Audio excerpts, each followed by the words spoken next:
I said step down. Don't make this a thing. No, tell me why you're here first. You don't get to dictate how this goes. Step off the porch. You can't just show up at my home and start giving orders with no reason. Stop resisting. I'm not resisting. I'm standing on my porch. Terrence Holloway thought he was doing the most normal thing in the world, standing on his girlfriend's porch in Dayton at 3 a.m., finishing a cigarette, until 4 police officers rolled up and immediately started talking to him like he was trespassing. They ordered him to step off the porch. Terrence didn't yell or posture. He stayed planted and asked what law he had broken. He explained that he lived there and treated the porch like what it was, part of a home, not a street corner. He also made it clear he wasn't going to answer questions or move positions just because officers wanted control of the situation. That's the detail people miss when they reduce it to, he didn't comply. Terrence wasn't refusing a lawful command in the middle of a crime scene. He was refusing to let a vague demand become the new law. The officers didn't respond with a specific violation. They kept repeating the order to come down. They pushed for identification. Terrence refused to identify himself and kept pressing for an actual legal reason behind the contact. He asked for a supervisor early because he recognized where this kind of encounter usually goes when officers feel challenged. A doorbell camera recorded the whole thing from a wide angle. It captured the officer's approach, the short back and forth, and the moment the tone shifted from pressure to physical action. Instead of walking away or slowing down for supervision, the officers closed distance. Within moments, they rushed Terrence, forced him to the ground, and put him in handcuffs. Even as they restrained him, he continued demanding an explanation for why they were confronting him in the first place. He kept repeating that they had no valid reason to approach him like this while he was at home. In the immediate aftermath, police framed the situation as justified. Their public position leaned on a familiar narrative. They described the neighborhood as a high-drug crime area and claimed Terrence was loitering. They also pointed to his refusal to identify himself as part of what they considered obstruction. Terrence rejected the entire framing. He said he wasn't loitering because he lived there. He said the officers created the conflict by trying to treat his porch like public space. He also argued that their approach wasn't about safety. It was about authority and ego. From his perspective, they used force because they couldn't produce a real legal basis for the stop. Then the story got more complicated. After the arrest, officers found an outstanding warrant connected to an earlier drug possession case.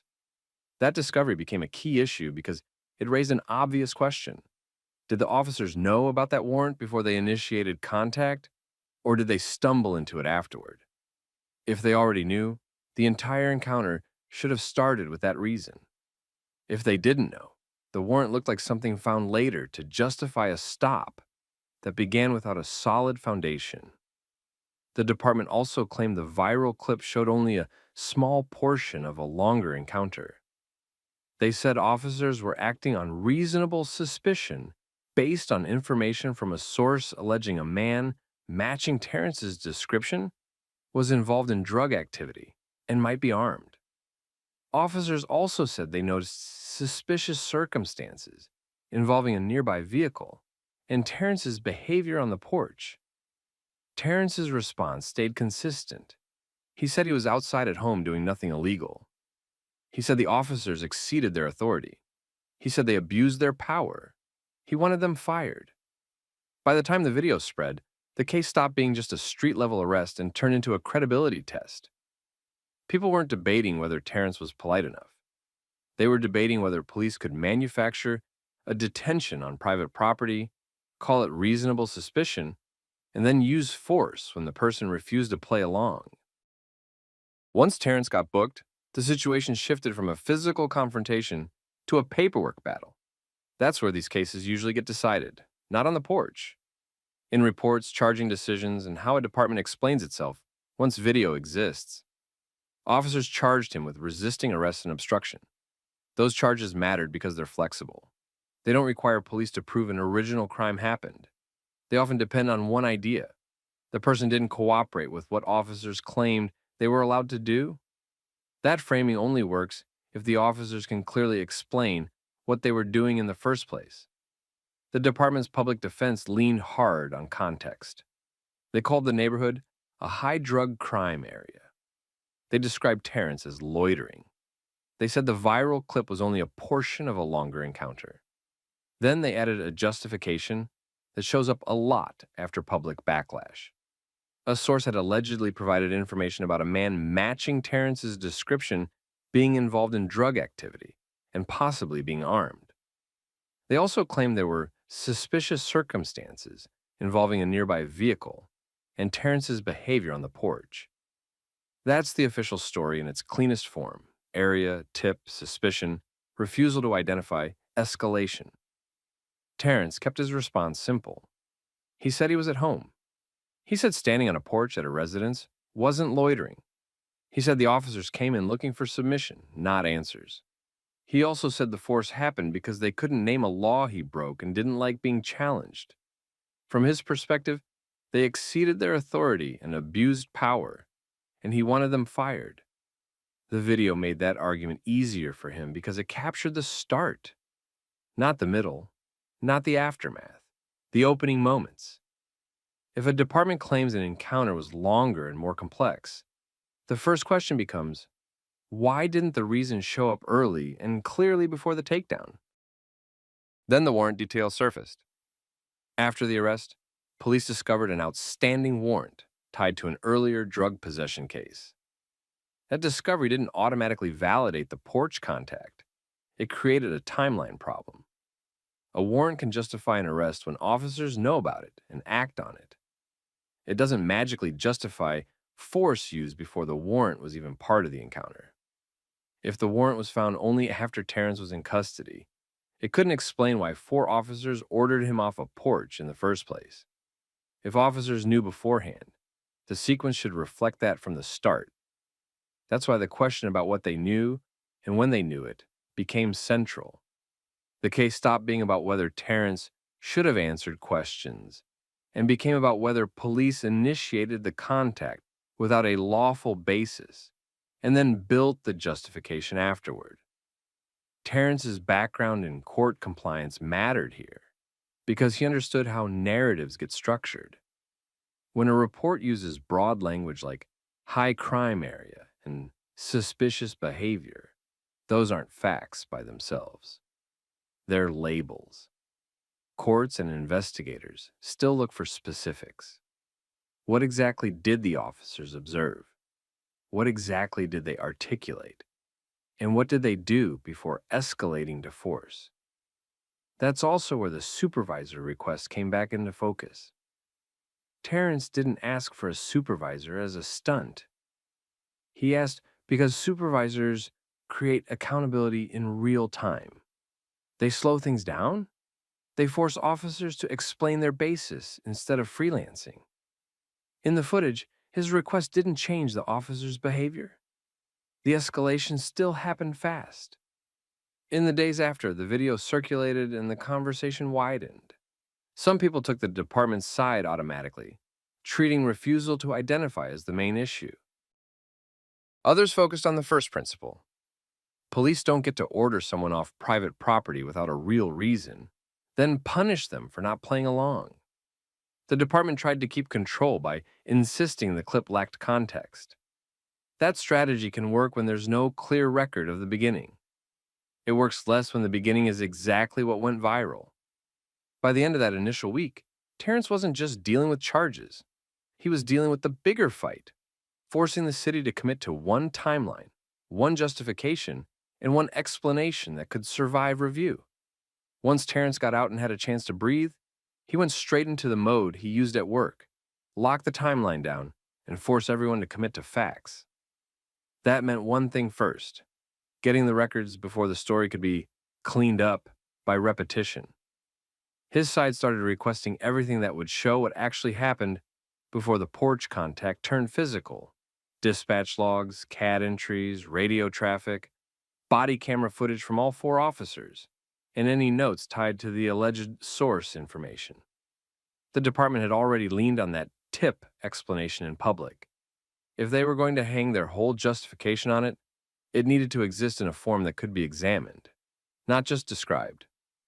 Terrence also pushed on a narrower question that sounded simple, but controlled the entire case. When did the officers learn about the warrant? A warrant isn't a vague suspicion, it's specific. It has identifiers. It has a time it was checked and confirmed. If the officers knew about it before the first command to step off the porch, the encounter should have started with that basis and the report should reflect it clearly. If they didn't know until after the arrest, then the warrant couldn't explain why they initiated contact or why they escalated that fast. That's where the department's explanation started to feel unstable because it leaned on two different justifications that don't always fit together cleanly. One justification sounded like a street stop: high crime area, loitering, refusal to identify, suspicious behavior, nearby vehicle. The other justification sounded like a targeted contact. A source said a man matching his description might be involved in drug activity and could be armed. If it was a targeted contact, the key details should exist somewhere concrete: what was reported, when it was reported, how specific it was, and whether the officers could reasonably connect that information to Terrence, standing on a porch at a residence. If it was a general street stop, the explanation had to answer a different problem: why a man on private property became police business at all. Terrence's approach stayed consistent. He didn't try to win through emotion. He focused on making the department pick one narrative and defend it without hiding behind vague language. Resisting and obstruction charges also looked different once the video kept circulating.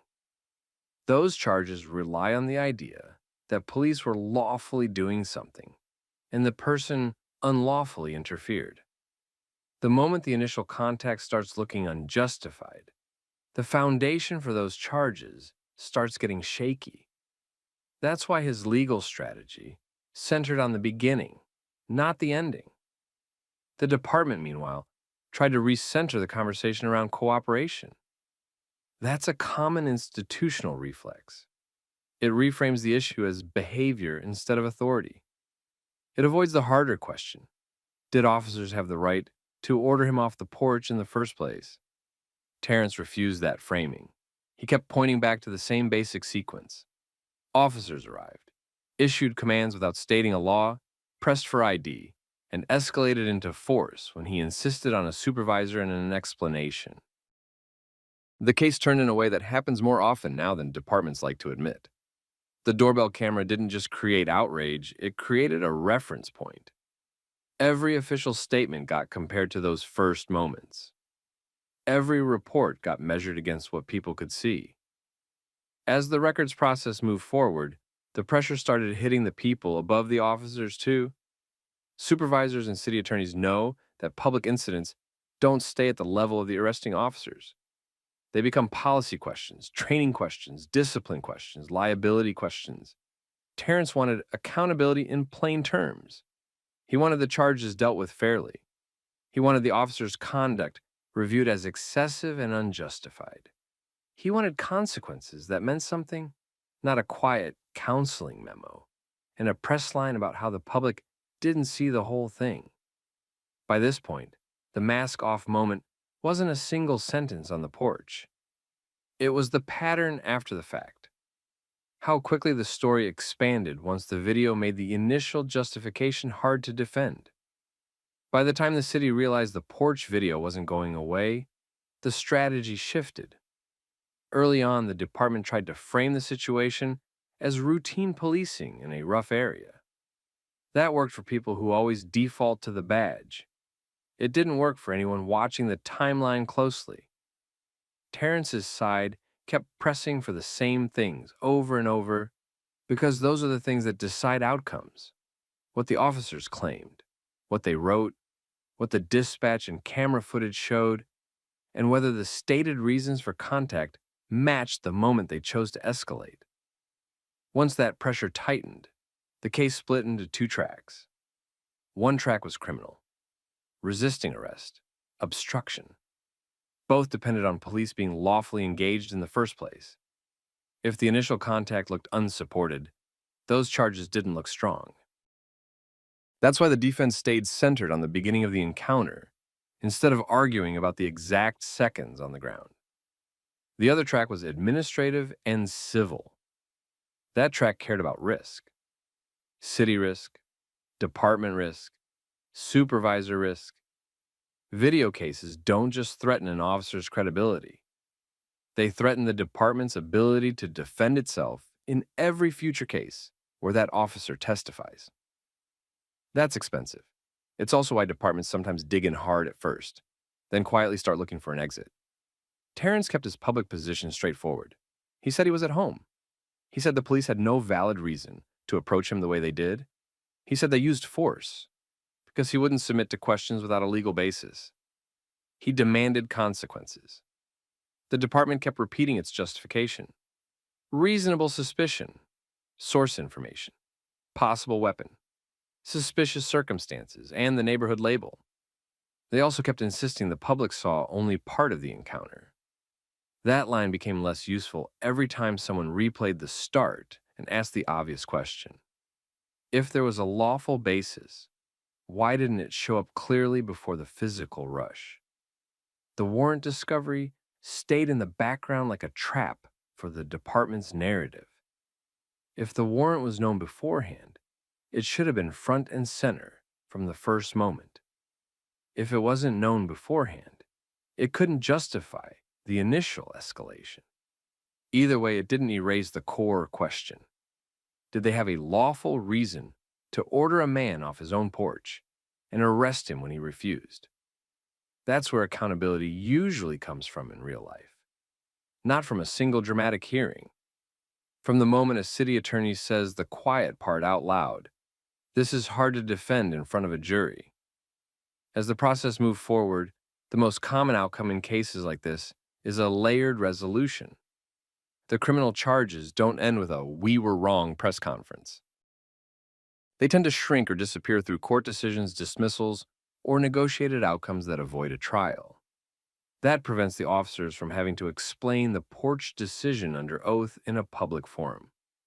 It also prevents the city from putting the video on repeat in front of a jury.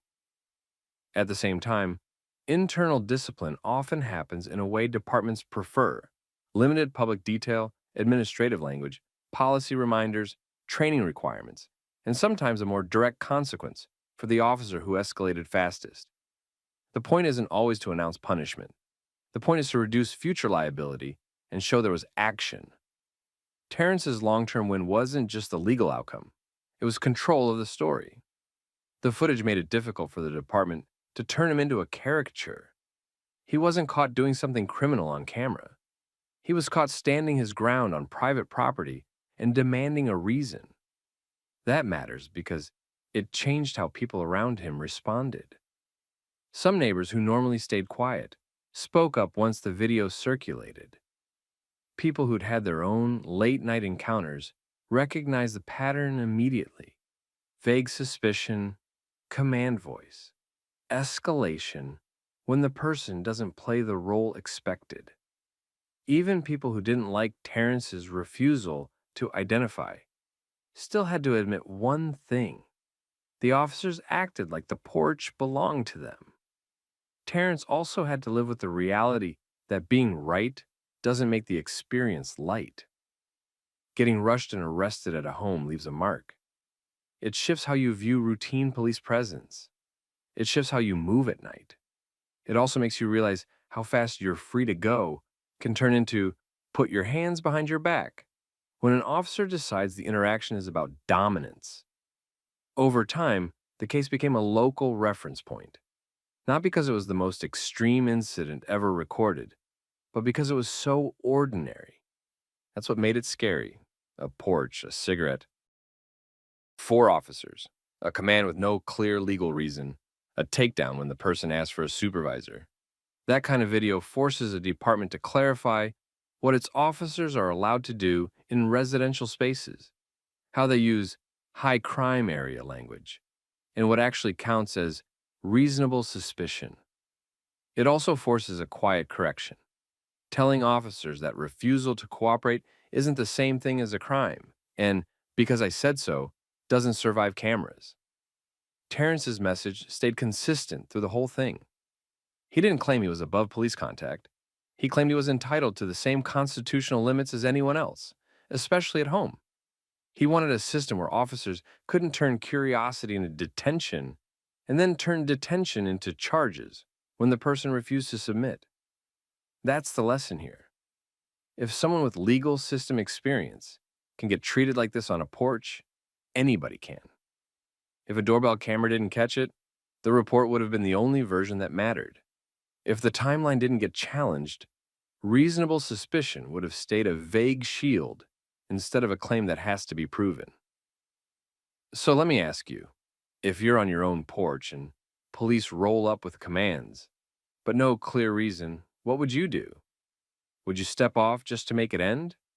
Or would you hold the line and force them to name the law?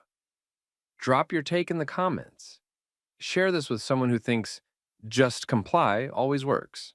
And if you want more stories where accountability shows up through recordings, records, and real consequences, like and subscribe. Hand me the bag, now. What's the legal basis for that? You boys always do this. Sit there acting smart like I don't know what I'm looking at. Watch your language. Watch your language. Call a supervisor if you think you have probable cause. I'm not asking again. Give me the bag or you're both going in cuffs for resisting. Racial profiling collided with constitutional limits inside Westgate Shopping Mall when a rookie officer decided two black men sitting quietly on a bench looked like a problem he needed to solve. Officer Trevor Maddox had watched them for nearly 15 minutes without seeing any crime. He still walked in like he had proof. He demanded a black duffel bag, accused them of criminal activity, and tried to force a search without probable cause. The moment turned ugly fast, and it didn't stay private, because the mall had cameras, bystanders had phones, and Maddox said things that couldn't be explained away later. Before we get into how this started, tell me where you're watching from in the comments, country, state, or city. And if you follow stories about accountability, civil rights, and people keeping their composure when power gets abused, like and subscribe so you catch the next one. Maddox stood in front of the bench with his body angled like he was blocking the exit path. He focused on the bag first. He told the men to hand it over. He spoke like compliance was expected, not requested. The two men didn't match his intensity. Marcus Reed and Julian Cross stayed seated. They kept their hands visible and their voices level. They asked why he wanted the bag and whether they were being detained. When Maddox repeated the demand without giving a lawful reason, they refused consent and told him they weren't handing over property without probable cause. That refusal flipped Maddox's mood. He raised his voice and treated their calm boundaries like disrespect. He accused them of acting suspicious and suggested they had something to hide. He tried to turn the refusal into the justification, which is a common move when an officer doesn't actually have one. Marcus stayed steady and asked again for the legal basis. Julian backed him up and told Maddox that consent wasn't required, and intimidation wouldn't change that. Maddox escalated instead of stepping back. He made racially charged comments that weren't about behavior or safety. His words made it clear he had decided who they were before he ever spoke to them. He also threatened to arrest them for resisting, even though they weren't physically blocking him or fighting him. They were simply refusing a search. Then Maddox pulled out his taser. He didn't fire it, but he brought it into the conversation on purpose. He held it in a way that sent the message, "Cooperate or this gets worse." In a crowded mall, that kind of posture doesn't just scare the person in front of you. It draws attention. Shoppers slowed down. A few people stopped near the kiosk and the food court entrance. Phones came out. Mall security cameras covered the atrium from multiple angles, and the bench area sat under bright lighting with clear sightlines. Maddox kept pressing. He demanded the duffel bag again, closer now, louder now. He said he had seen a handoff and knew what it meant. He implied it was drugs. He framed it like he was about to make an arrest and didn't want them making it harder. Marcus and Julian did not argue with him the way a regular civilian might. They stayed controlled, asked direct legal questions, and didn't give him emotional reactions to feed off. That control only irritated Maddox more because he wanted the moment to end with obedience. He leaned towards the bag as if he might grab it. Marcus stopped him with a clear boundary and told him he was not authorized to seize property without probable cause. Julian told him to call a supervisor if he believed a crime had occurred, because threats and a taser weren't a legal standard. At that point, Maddox was in a corner of his own making. He had already accused them publicly. He had already raised the stakes. He had already used racist language. Backing down would have felt like losing, so he tried to win with pressure. He repeated the word resisting, trying to create a reason to arrest them. He talked about cuffs and detention. He implied they were about to learn a lesson. That's when Marcus and Julian identified themselves as federal agents. They didn't shout it, they didn't perform it. They stated it clearly and gave enough information to make the point without exposing sensitive details in front of a crowd. They also made it clear the bag wasn't personal luggage. It contained protected material tied to an active federal investigation. Maddox's confidence dropped immediately. His posture shifted. His voice changed. He tried to walk back the tone of the encounter like it had been a simple misunderstanding. He began to speak more carefully because he finally understood there could be consequences beyond a routine report. Marcus told him to step back and stop interfering. Julian told him to call his supervisor right away. Neither of them asked politely at this stage because the situation had already crossed the line. Mall security moved closer. The supervisor on duty, Elena Park, had been watching from a distance and now approached cautiously.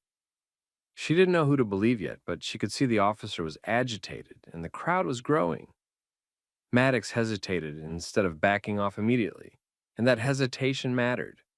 It showed he was still trying to hold control even after realizing he was out of his depth. This didn't start with Maddox responding to a crime. It started with him watching two black men existing in public and deciding that was enough to suspect them. Westgate Mall had its own quiet pattern of bias, too. Security calls about suspicious people happened regularly, and those calls often centered on who looked like they didn't belong.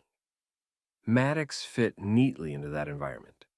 He was 8 months into the job, eager to prove he was proactive, and already building a record of stops that made people feel targeted.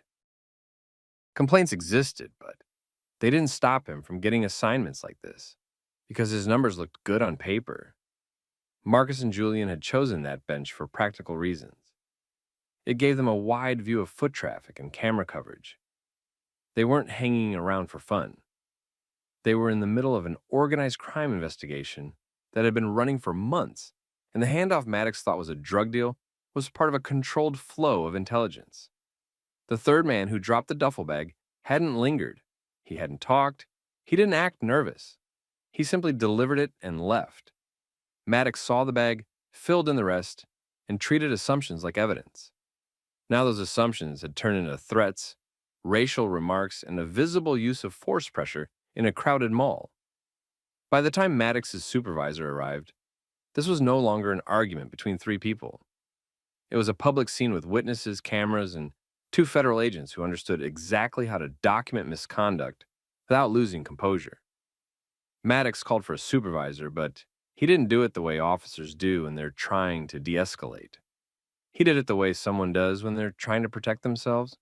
He kept talking while he waited, still standing close to the bench, still acting like the situation was under his control. Marcus and Julian didn't let him reset the narrative.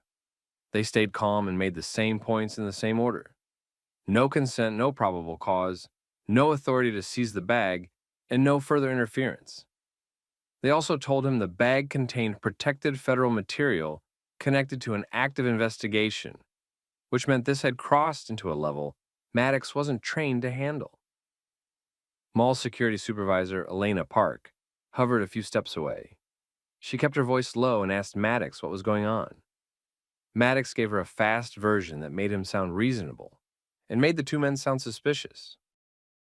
He pointed at the bag like it was the only thing that mattered and implied he had observed a transaction. Elena didn't challenge him. She didn't fully side with him either. She looked around and saw the crowd, the phones, and the fact that Marcus and Julian weren't yelling or moving aggressively.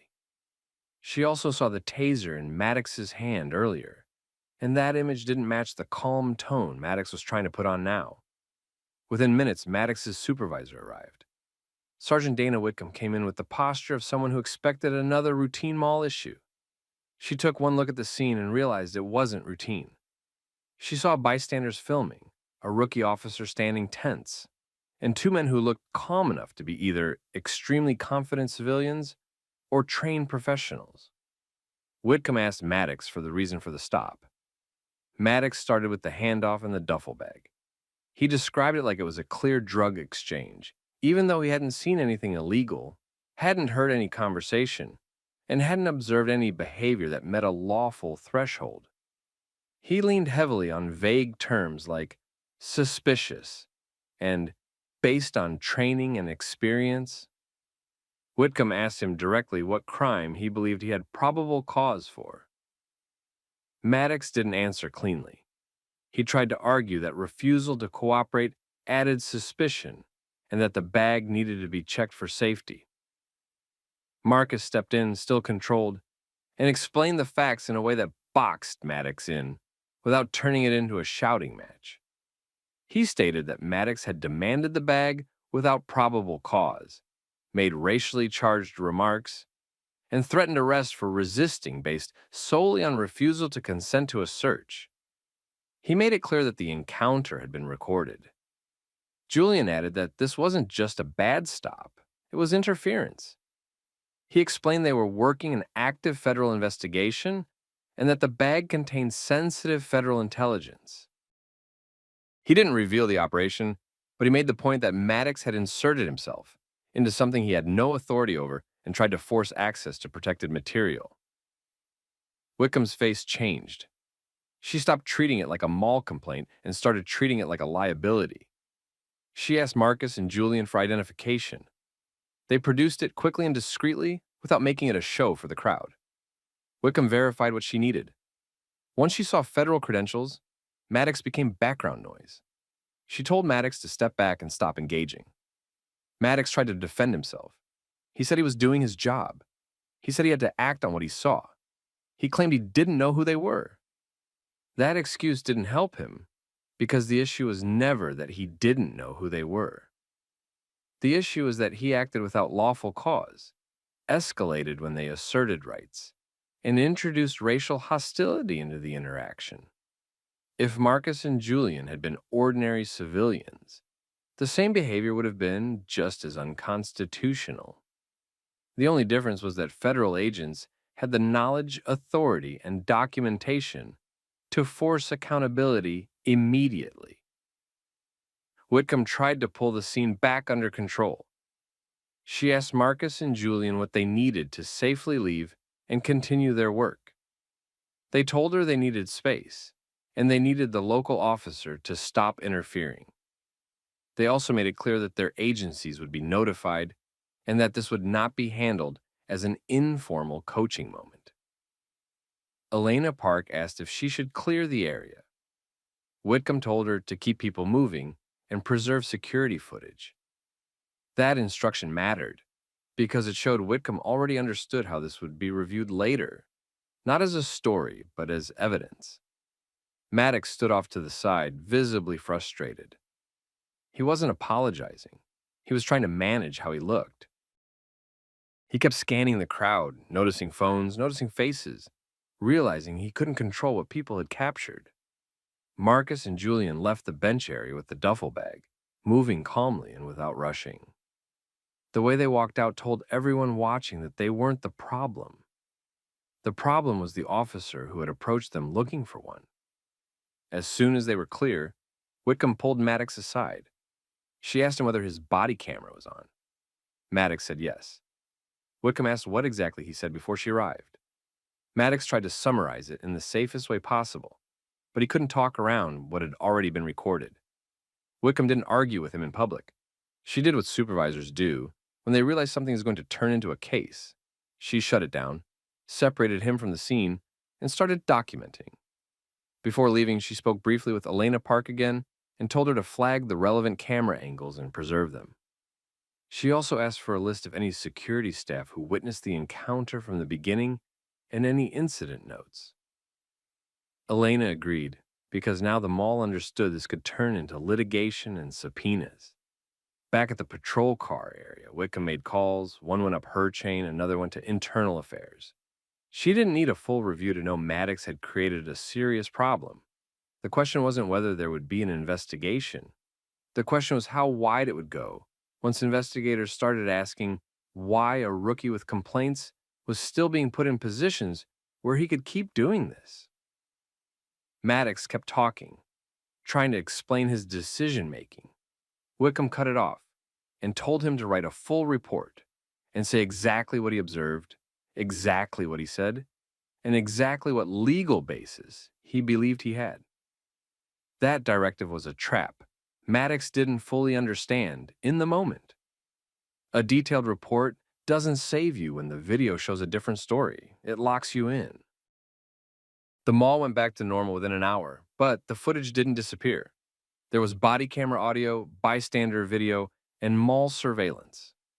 There were also witnesses who heard the racial comments and saw the taser come out. That same night, Marcus and Julian briefed their chain. They didn't do it for drama. They did it because interference in an active operation is a security risk, and because an officer making threats and racial remarks in public is the kind of thing federal partners take seriously. By the next morning, this was no longer just a local supervisor handling a rookie mistake. It was already moving toward internal affairs, command staff, and city leadership. Because once federal agencies get involved, local departments lose the ability to quietly bury the issue. Internal Affairs opened the case within 24 hours, not because a supervisor wanted to be thorough, but because the incident had too many hard facts to ignore. There were multiple recordings from the mall, at least 2 bystander videos, and Maddox's own body camera. The first review made one thing clear. Maddox had initiated the confrontation without a dispatch call, demanded property without probable cause, escalated after a lawful refusal of consent, and used racially charged remarks while threatening arrest. That combination wasn't a bad interaction. It was a civil rights problem. Lieutenant Miguel Sandoval from Internal Affairs ran the investigation the way these cases are supposed to be run. He started with timelines, not opinions. He pulled mall security footage, mapped camera angles, and aligned them with body cam timestamps. He collected bystander videos, requested the original files where possible, and logged witness names.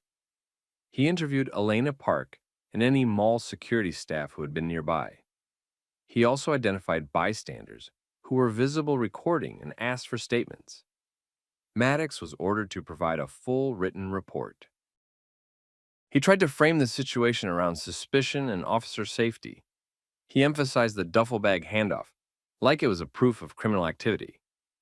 He claimed the men were uncooperative and implied their refusal created the need for detention. The recordings undercut him. The audio captured him pushing for the bag without explaining a legal basis. It also captured him bringing resisting into the conversation before any physical resistance existed. His tone changed sharply as soon as they refused consent, and his racial comments came out during that escalation. The taser display was visible enough to remove any doubt about intimidation. Sandoval then widened the scope because that's what policy required when an incident suggested profiling rather than a one-time error. He pulled Maddox's stop history over the prior 8 months. He reviewed body cam audits that had already been performed. He requested any informal memos or supervisor notes connected to prior complaints. That's where the department's bigger problem surfaced. There had been earlier complaints about Maddox's stops, especially in mall zones and traffic stops near the same shopping district. Several citizens had alleged he escalated quickly, demanded searches without cause, and spoke in ways that felt racially targeted. In more than one case, a supervisor had written the resolution in a way that treated it like a communication issue rather than a constitutional issue. Some complaints were marked not sustained without meaningful investigation, even when there was body camera footage available. Sandoval documented that pattern. He didn't need every complaint to be proven to show risk. He needed to show the department had warnings and failed to correct behavior. When a rookie builds repeated allegations within 8 months, it usually means one of two things: the officer is a problem or supervision is weak. In this case, it pointed to both. Command staff got briefed as soon as the federal angle was confirmed. The FBI informed the department that Maddox's actions had interfered with an active operation. They did not share sensitive details, but they didn't need to. Interference plus a recorded rights violation was enough to draw federal attention. The city attorney's office was also notified early because civil claims were now predictable. At the same time, the footage started spreading beyond internal channels. One of the bystander videos hit social media within days. It showed the crowd, Maddox's posture, and the escalation. The audio was clear enough to pick up the racially charged remarks. The clip circulated fast locally, then wider once people realized the men being targeted were federal agents. That detail didn't change the legality of what happened, but it changed public interest. People who might have dismissed it as he said, she said, couldn't dismiss it as easily when the targets were trained law enforcement professionals describing the same violations viewers were watching. Local reporters started calling the department for comment. The first statement was cautious and generic, emphasizing an ongoing review. That statement didn't slow the story down. It made people look harder because the video didn't look ambiguous. More people came forward. Former detainees and drivers who had interacted with Maddox contacted advocacy groups, attorneys, and reporters. Some had complaint numbers. Some had screenshots of emails. Some had their own recordings. Even when those prior incidents weren't identical, they had the same theme: a stop that started with vague suspicion and turned into pressure for consent and threats when consent wasn't given. Sergeant Dana Whitcomb got questioned internally as well. Investigators asked what she knew about Maddox's record, what training he had received, and whether she or anyone else had been instructed to coach him earlier. Sandoval requested training logs, Bodycam audit notes, and any documentation of corrective action. The department could not credibly claim this was unpredictable if there were multiple earlier red flags. Maddox was placed on administrative leave pending the outcome. He reacted the way officers often react when they realize documentation is not on their side. He tried to argue that he was being targeted for doing proactive policing. He tried to reduce the racial remarks to misunderstood language. He tried to frame the taser as standard officer safety. None of that solved the central issue. The core issue was that he created a detention without legal justification, threatened arrest for asserting rights, and used race as part of how he treated the situation. Those are not gray area mistakes. Those are the kinds of acts that trigger discipline, decertification review, and lawsuits. By the end of the second week, Internal Affairs had enough to recommend termination. The department moved quickly once it became clear the case would not stay internal. Maddox was fired. The department also began the process that would lead to revocation of his certification because the findings involved dishonesty risk and constitutional violations, not a minor policy violation. The city tried to contain the fallout with statements about training and commitment to community trust, but the public response focused on a different question. How many times did people complain before it took federal agents to make the department act?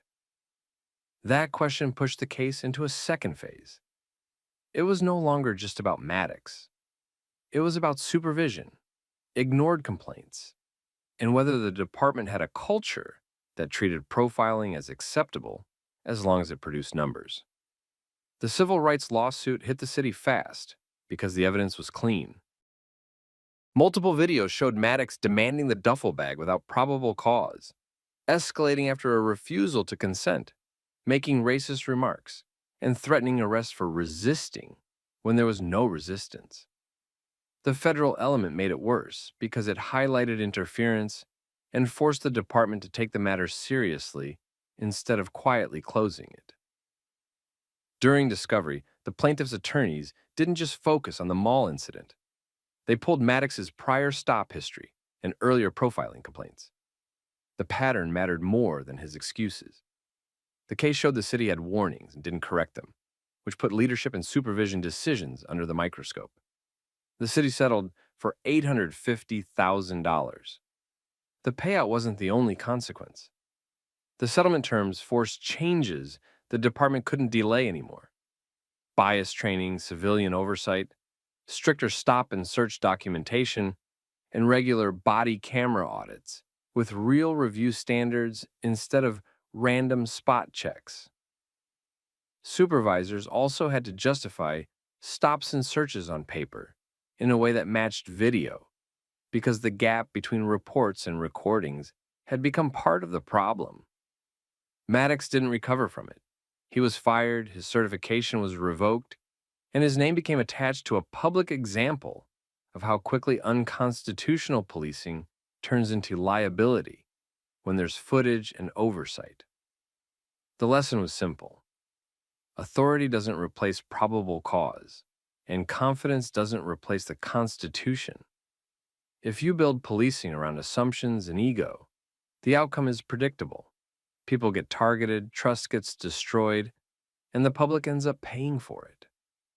What would you have done if you were sitting on that bench, being treated like a suspect for no legal reason? Drop your take in the comments. And if you want more stories like this where accountability actually lands, make sure you like, share, and subscribe. Stand up. I can stand, but my knees are bad. What is this about? Okay, then let me see your ID. I'm waiting on family inside. I'm just sitting here. What law am I breaking? Officer, what do you want? Stay back. We're handling it. No, we won't go anywhere unless you step back. You're trying to arrest an old man for sitting outside a hospital. Racial profiling turned into a civil rights case when 3 officers approached an elderly black man sitting outside a hospital, treated him like a suspect from the first second, and tried to turn a public bench into grounds for detention. No emergency was happening, no threat was visible. Nothing about the man's behavior suggested danger. The only thing wrong was that he was an old black man sitting quietly where everyone could see him, and the officers decided that was enough to start pushing. Before we rewind, tell me where you're watching from, country or state, in the comments. And if you stay for stories where people get held accountable when they abuse power, like the video and subscribe. This happened outside Northgate Medical Center on a weekday afternoon. People were coming and going through the main entrance. Patients stepped outside for air. Families waited near the curb for rides. A few staff members took breaks near the doors. Security cameras were mounted above the walkway, and hospital security was nearby, but not involved. Eddie Marshall was 72. He had arthritis in his knees and moved carefully when he had to stand. That day, he was waiting on a family member inside. The waiting room had been crowded, and he needed a quiet place to sit. He chose a bench near the entrance because it was public, close, and safe. He wasn't panhandling, shouting, or bothering anyone. He sat upright, looked at his phone now and then, and watched the flow of people. A patrol SUV pulled up and stopped along the curb. A second unit came in behind it. 3 officers got out quickly and walked straight toward Eddie without pausing to scan the area or speak to hospital security. Their body language looked like a confrontation was already decided. Officer Brant Hale led. He closed the distance fast and stopped close enough to Eddie that it forced Eddie to look upward. Officer Ryan Kessler moved to Eddie's side to limit his space. Officer Marcy Dugan stayed slightly back, watching and listening, ready to step in when needed. Hale opened with a demand for identification and an immediate challenge about why Eddie was there.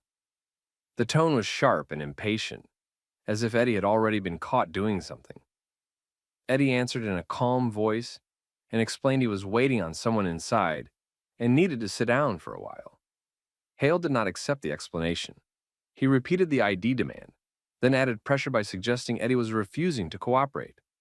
Kessler backed Hale up, stepping closer and speaking over Eddie when Eddie tried to ask what the issue was.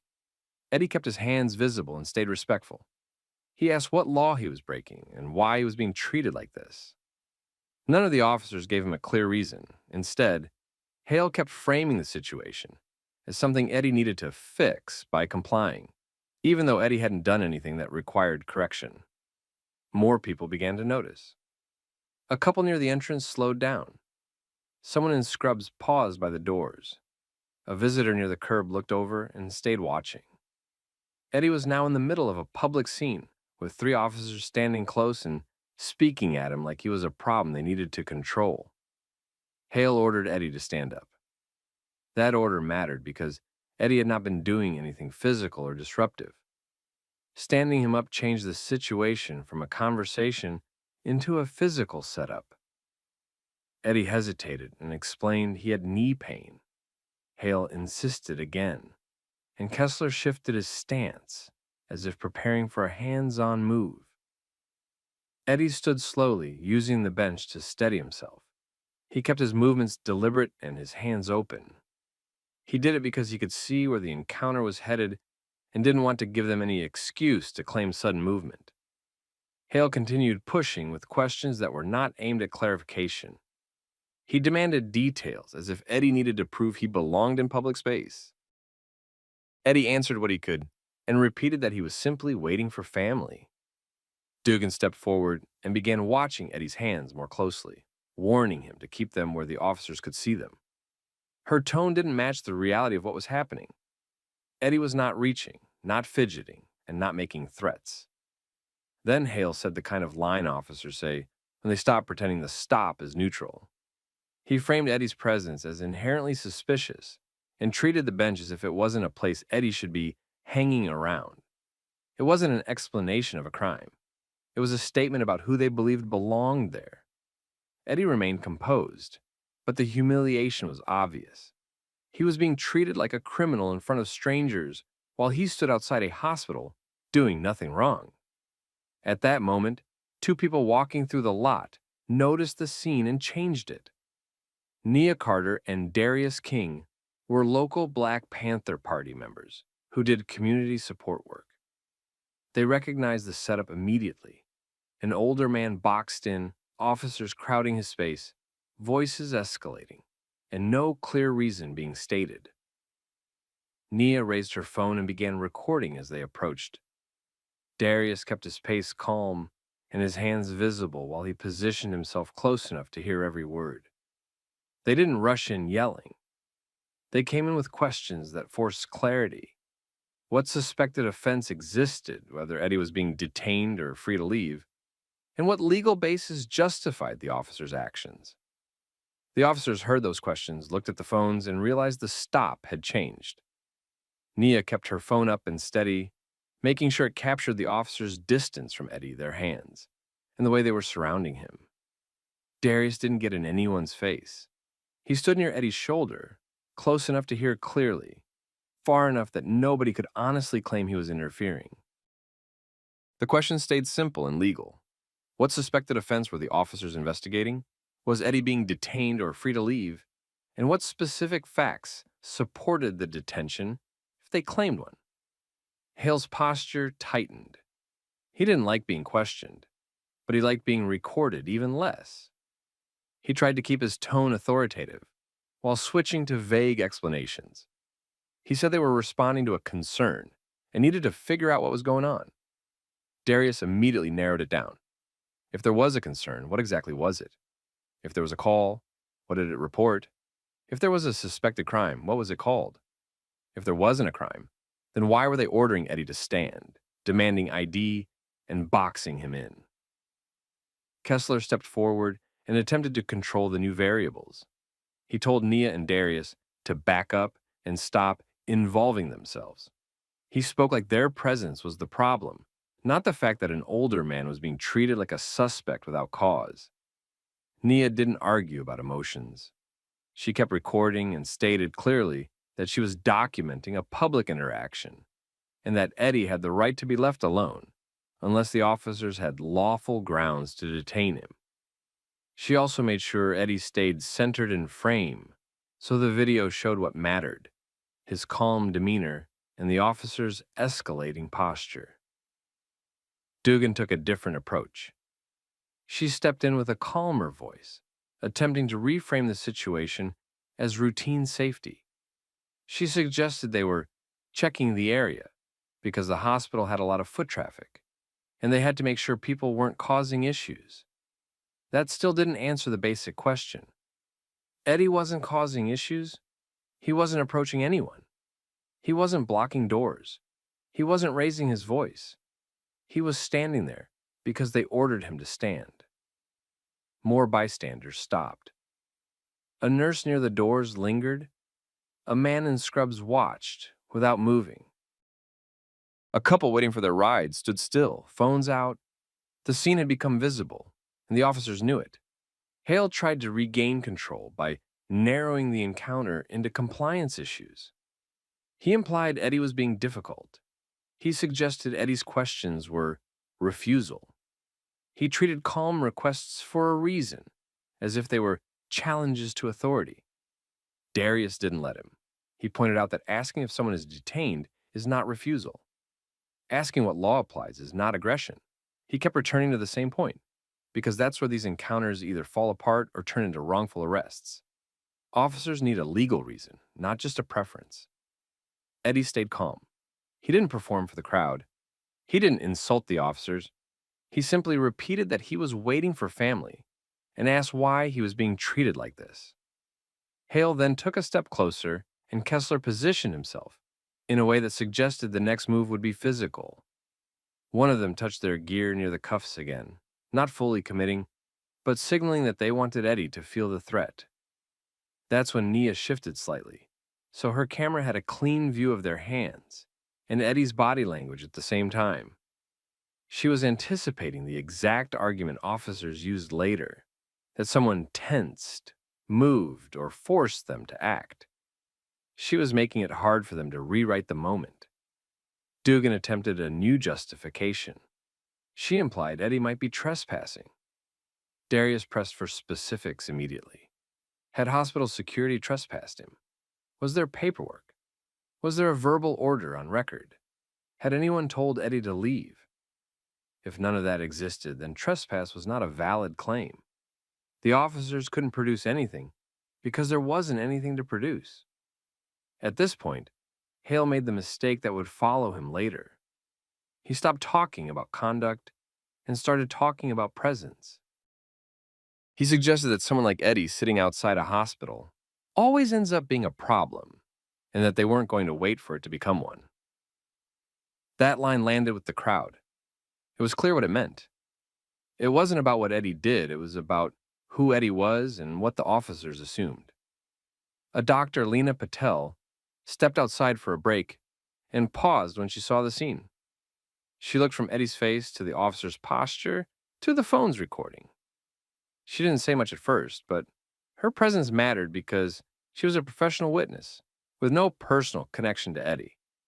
Hale realized he was losing control of the narrative, so he tried to end the discussion the way officers sometimes do when they don't have lawful grounds but want to win anyway. He prepared to turn it into an arrest for something vague like disorderly conduct or failure to comply. He directed Eddie to turn around and place his hands behind his back. Eddie didn't panic. He didn't argue loudly. He looked to the side at Nia and Darius, then back at Hale, and asked one more time what he was being arrested for. Darius immediately asked the same question clearly, so it would be on the recording. What specific crime was the basis for the arrest?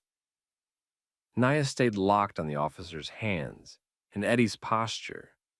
The crowd around them got quieter, not because it was calm, but because people could feel that the next 30 seconds were going to decide whether this ended as a bullying scare or a lawsuit.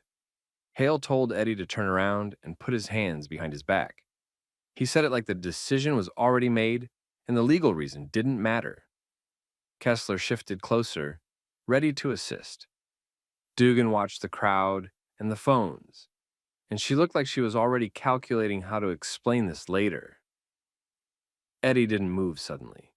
He didn't argue with insults. He stayed in place and asked what he was being arrested for. His voice was steady, but the question was direct. Darius repeated the question immediately, so it was captured clearly.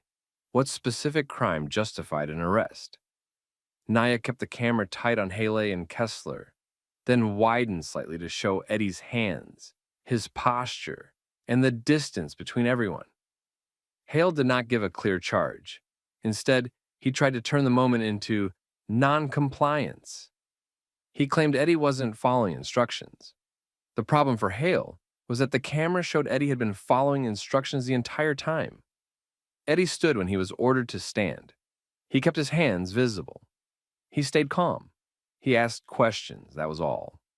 Kessler attempted to increase pressure by giving rapid commands, the kind that make it easier to claim someone failed to comply, even when they're trying. Darius pointed out that stacking commands doesn't create a lawful basis for detention. It just creates confusion officers can later blame on the person being targeted. The crowd had grown enough that the officers were no longer controlling what people believed. A few bystanders were filming from different angles. Dr. Patel remained near the entrance, watching closely. A hospital visitor asked what was happening. Another person said they had seen Eddie sitting there quietly for a while. Dugan tried to pull the situation back into something that sounded official. She said they had to confirm Eddie's identity because they were investigating a report. Darius asked what report and what description. She avoided specifics again. Then she tried trespass one more time, implying the hospital didn't want people lingering. That's when Dr. Patel spoke up, not to argue, but to clarify what she knew. She stated she had just come outside and saw an older man surrounded by officers, and that nothing about Eddie looked threatening. She also pointed out that people sat outside the entrance regularly, including patients and family, and that it was common. Hale didn't respond to her point. He focused on forcing the moment back into obedience. He took a half step toward Eddie as if to initiate handcuffing. Naya adjusted her position so the camera clearly showed Eddie's hands open at his sides and Hale stepping into Eddie's space. She said calmly and audibly that Eddie was not resisting and that the officers were escalating without stating a crime. That mattered because it removed the usual escape route. If an officer later claimed they had to use force because someone was resisting, the footage would show whether that was true. Hale hesitated. He looked past Eddie at the phones. He looked toward the entrance cameras. He looked at Dugan. You could see the calculation happening. If he put cuffs on Eddie without a stated basis, it would be on multiple recordings, with neutral witnesses, outside a hospital, with fixed security cameras. So he tried a different move. He demanded Eddie's ID again and framed it as a requirement. Eddie had already explained why he was there, and he had been willing to show ID, but he wanted the reason stated clearly. Darius told the officers that they were trying to use ID demand as a substitute for reasonable suspicion, and that was not how stops worked. Hale's frustration showed. He raised his voice slightly and said he didn't need to explain himself. The crowd reacted to that. More heads turned. The atmosphere changed from curiosity to concern. Then Dugan made the pivot that exposed the whole stop. She said in a controlled voice that Eddie matched someone they were looking for. Darius immediately asked for the description. Dugan gave something broad and generic. It was the kind of description that could apply to countless people and gets used when officers need a justification after the fact. Nia kept recording and asked why. If the description existed, the officers had approached Eddie aggressively from the start, instead of asking simple questions from a respectful distance. Hale realized he was boxed in. If he arrested Eddie, he would have to write a report that would be compared against multiple videos and witness statements. If he backed off, he would look like he had no reason to begin with. He chose to back off, but he tried to do it in a way that still felt like a win. He told Eddie he could go, but he framed it like it was a favor rather than a correction. He warned Eddie about coming back and implied future problems. Eddie didn't celebrate. He didn't insult them. He looked at them and stated calmly that sitting outside a hospital was not a crime and that they needed to stop treating people like suspects just because they were black. He kept it short and clear, and it landed because everyone watching had seen the entire setup. The officers stepped away and returned to their vehicles. They left without an arrest, without a citation, and without any clear statement of what they had been investigating. The crowd didn't cheer. People just kept filming until the units drove off because they understood something important. The only reason Eddie wasn't leaving in handcuffs was because witnesses showed up and made it impossible to quietly rewrite the story. After the officers left, Nia and Darius stayed with Eddie for a moment. They asked if he was okay and if he wanted help reporting it. Dr. Patel offered to provide her information as a witness. A couple of bystanders did the same. Nia made sure everyone knew to save the original videos and not just post-clipped versions online. In the days that followed, the footage spread through the local community. It didn't go viral everywhere immediately, but it circulated where it mattered: local groups, hospital staff circles, and community oversight contacts. People recognized the pattern and started adding their own accounts of similar stops near the hospital entrance. That's how this moved from one ugly moment to a documented complaint with witnesses. Within 48 hours, Eddie's family and a small group of community advocates helped him file a formal complaint. It wasn't written like a rant. It was written like a timeline. Time, place, officer names from badges, what was said, what commands were given, and the key point that never changed. The officers escalated toward an arrest without stating a legitimate offense. Nia and Darius submitted their original recordings, not just the versions posted online. 2 bystanders did the same. Dr. Patel provided a witness statement describing what she observed when she came outside and saw an older man surrounded and pressured. Hospital administration was also pulled in because the incident happened on their property under their security cameras during normal operating hours. Internal Affairs opened an investigation. The review didn't focus on whether Eddie cooperated enough.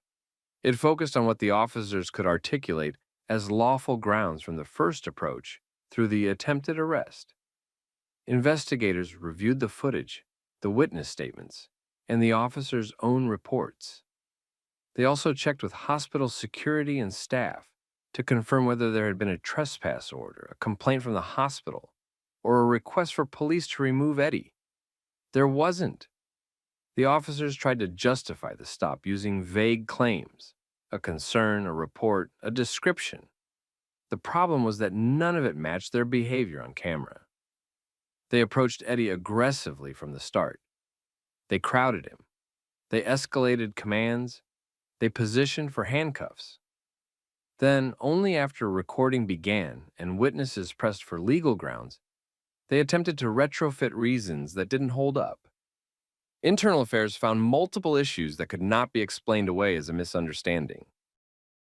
The findings concluded that the officers acted aggressively without sufficient basis, treated Eddie as suspicious without articulable facts, and moved toward detention and arrest without probable cause. The investigation also documented that their own shifting explanations were inconsistent with each other and inconsistent with the video timeline. That triggered the next stage. Eddie retained a civil rights attorney who treated the case like it should be treated, as an unlawful detention attempt driven by profiling, not a bad interaction. The claim focused on violations tied to unreasonable seizure and discriminatory enforcement. It also emphasized the harm that doesn't show up as bruises, public humiliation, fear, medical stress, and the message sent when an elderly man can't sit outside a hospital without being treated like a suspect. Once the city and department saw the volume of evidence, the strategy changed on their side too. They could fight it and risk depositions, body camera issues, policy questions, and a trial where the videos would be played repeatedly. Or they could settle. The case proceeded long enough to force real exposure. The officers were interviewed. Supervisors were questioned about training and discipline.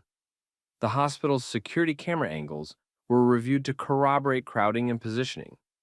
The bystander videos made it impossible to lean on one narrow viewpoint. The lawsuit ended in a $1.9 million settlement. That number wasn't random. It reflected the seriousness of attempting to detain and arrest an elderly man without lawful cause, the strength of the recordings, and the department's risk if the case went to a jury. It also reflected the fact that this was not a single officer having a tone problem. Multiple officers participated, and the escalation was consistent. After the settlement, the department had to address the personnel side in a way that couldn't be handled quietly. The internal affairs findings and the legal outcome made it difficult to keep the officers in place without sending a message that the behavior was acceptable. The result was termination. The officers involved were fired after the investigation, and fallout ran its course. The public response wasn't just outrage, it was recognition. People understood why this ended differently than so many similar encounters. Eddie wasn't alone. Witnesses showed up. Multiple recordings existed. The questions were specific. The timeline was preserved. A doctor with no personal stake backed up what the cameras already showed. The officers couldn't isolate Eddie and couldn't control the story afterward. Northgate Medical Center also made changes because the incident happened at their front door. Hospital leadership coordinated with the department to tighten procedures for police contacts on hospital grounds. Security staff were instructed to handle non-emergency concerns directly instead of defaulting to police presence. The hospital also expanded camera coverage signage and clarified that benches near the entrance were public waiting areas, not loitering zones that could be selectively enforced. The police department announced new guidance as well, focused on lawful stop standards and documentation. The key change wasn't the language in a memo. It was the fact that supervisors now had a high-profile example of what happens when officers treat suspicion as a feeling instead of a standard. Eddie didn't become a public speaker. He didn't chase attention. He wanted peace. After the settlement, he focused on his health and his family. He also made one choice that mattered to him. He directed part of the money toward practical support in his community, helping fund local legal aid work so other people could get help before their situations became disasters. The lesson people took from it was simple and uncomfortable. The officers had felt comfortable escalating because they believed an elderly black man outside a hospital would be easy to control and easy to dismiss. The only reason it collapsed is because community members treated it like a rights issue immediately, not later. So here's the question for you. If you were walking into that hospital and saw an older man being crowded and ordered around without any clear reason, would you keep moving or would you stop and document? Drop your thoughts in the comments. And if you've seen something like this happen in your town, share what happened and how it ended. And don't forget to like and subscribe for more stories where the truth gets recorded and accountability actually follows.